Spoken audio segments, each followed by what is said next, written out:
سبل الہدیٰ والرشاد 14 جلدیں اس کی میں مدینہ پاک سے خرید کر لایا۔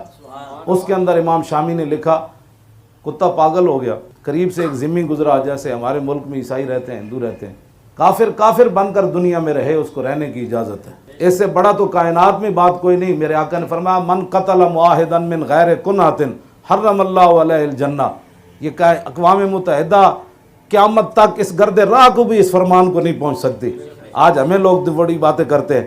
میرے آقا نے فرمایا جو کسی مسلمان ملک میں کافر پناہ لے کر رہ رہا ہو اور بغیر وجہ کے کسی مسلمان نے اس کو قتل کر دیا تو اللہ اس پر جنت حرام کر دے۔ اس سے بڑا کوئی حقوق ہے ان کے؟ لیکن من غیر کنات بلا وجہ کافر ہونے کی وجہ، گستاخ رسول کا مسئلہ اور ہے۔ وہ ذمی کافر جو تھا مسلمانوں کے ملک میں، عیسائی رہے لاکھ بار رہے، ہندو رہے لاکھ بار رہے، ہمیں تو کوئی غرض نہیں اس سے، یہودی رہے بدھ مت رہے، لیکن حضور کے بارے میں بات کر کے کوئی زندہ نہیں رہ سکتا۔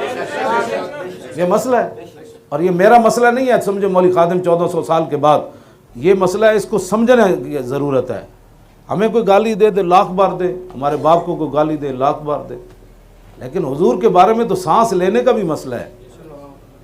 میدان حدیبیہ میں ایسے عروہ بن مسعود نے حضور کی مبارک داڑھی کی طرف ہاتھ کیے ایسے، اور بطور خوشامد کیے، دنیا میں بھی آئے داڑھی نو لوگ ہاتھ لا دیں گل مک جاندی، ایسے اس نے کہا کہ جانے دے جی صلح کر لے، ایسے کہا تو پیچھے بھتیجے کھڑے تھے مغیرہ بن شعبہ، ابھی چچا نے اسلام قبول نہیں کیا، تو بغیر حضور سے پوچھے چاچے کے ہاتھ پر تلوار کا دستہ مار دیا، اخر یدک عن لحیۃ رسول اللہ واللہ تصل الیک۔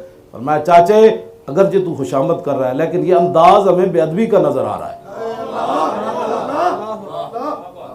اگر دوبارہ ایسے ہاتھ کیا تو میں کاٹ کے رکھ دوں گا، پیچھے کرا۔ صحابہ تو ایسے بھی برداشت نہ کر سکتے۔